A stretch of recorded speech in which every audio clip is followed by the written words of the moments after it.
Con 36 minutos, nuestro siguiente invitado, el asambleísta independiente César Ron, está con nosotros. ¿Cómo le va, asambleísta? Buen día. Javier, gracias, buenos días. Un gusto enorme estar aquí esta mañana con usted. Bienvenido. La asamblea va a cumplir 2 meses de su actividad. ¿Qué realmente está ocurriendo dentro de ese organismo legislativo que tiene hoy en día, digo, como una principal acción el posible juicio político o el proceso de juicio político al ex contralor Pablo Celi? Javier, la asamblea se está recién acomodando. Hay que recordar que la asamblea es una asamblea nueva. La asamblea de 137 miembros, apenas 12 asambleístas fuimos reelegidos, con cierta experiencia legislativa y unos cuantos más que también han hecho ya funciones de legisladores en el pasado. Luego, pues esta es una asamblea novel que está en un proceso de aprendizaje. Las comisiones se están estructurando.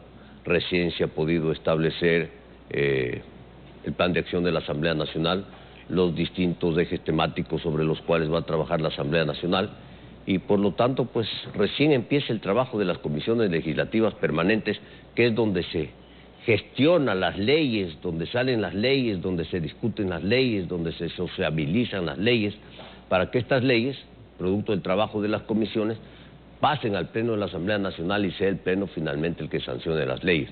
El proceso de la elaboración de una ley es largo.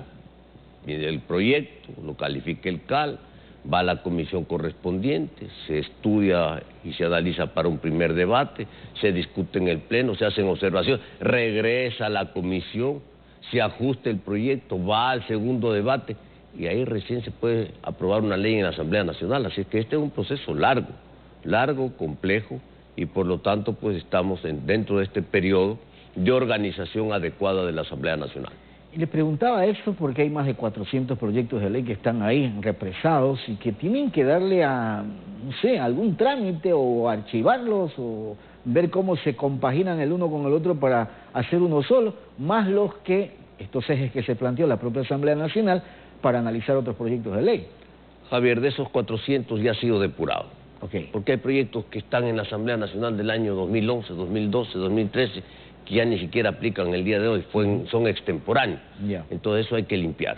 Eso se ha hecho, hay 75 proyectos, si no me equivoco, que son los que realmente están en curso, que han sido valorados en las distintas comisiones, proyectos que están en discusión, proyectos que ya han sido calificados, proyectos que ya tienen informe para primer debate, proyectos que están para segundo debate, leyes que ya se han sancionado, un par de leyes que han salido de la Comisión de Desarrollo Económico a la que yo me pertenezco, que son del periodo anterior, pero que ya han avanzado, vetos presidenciales que ya han sido enviados a la Asamblea y que han sido atendidos también en la Comisión de Desarrollo Económico, y me imagino que esta semana entrará ya al Pleno de la Asamblea Nacional el último veto ya analizado que tenía dictamen de la Corte Constitucional que se refiere a la Ley de Transporte Público. Entonces, se avanza, se ha podido depurar muchas leyes, pero el trabajo pues recién empieza.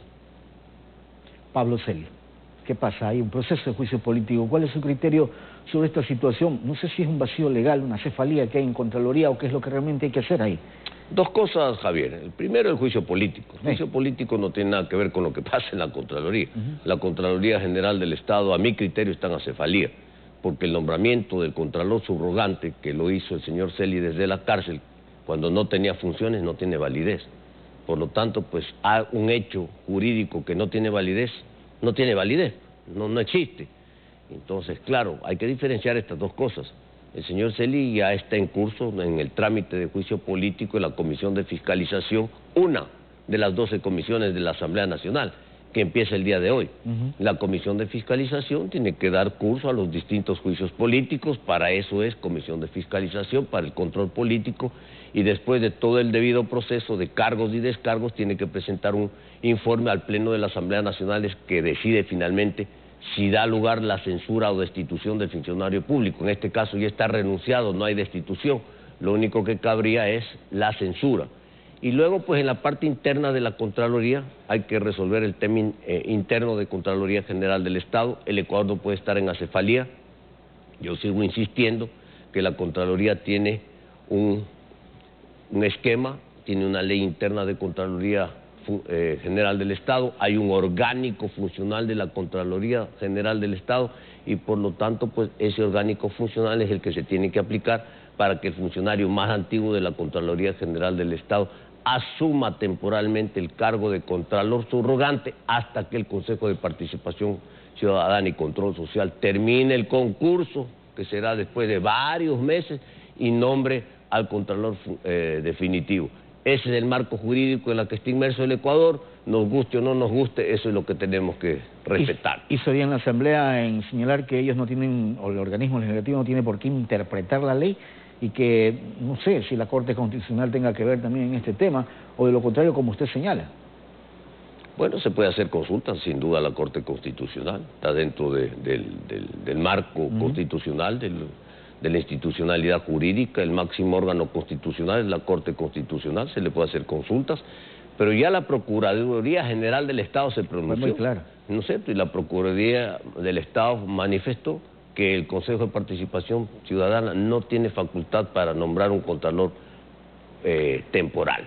Entonces, esta temporalidad que no existe dentro del informe del Procurador General del Estado es la que se tiene que resolver jurídicamente.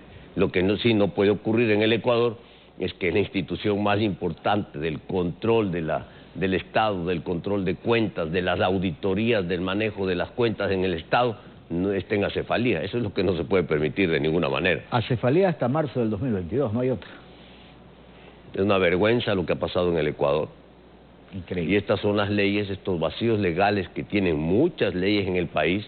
Hay que pensar seriamente, ¿no?, en hacer reformas, en mejorar las leyes, en sacar todas estas leyes que no sirven para nada, porque hay muchísimas leyes que son inaplicables, que no sirven para nada, y discúlpenme que lo diga así con esta claridad, que hay que limpiarlas, Javier, hay que limpiar muchísimas leyes en el Ecuador y adelgazar todo este marco legal jurídico que lamentablemente entorpece, da lugar a muchas interpretaciones, otras ni siquiera interpretaciones porque no existen y no son aplicables, y estos vacíos vergonzosos, después de todo lo que ha pasado con hechos de corrupción en la Contraloría General del Estado, no pueden volver a ocurrir en el país.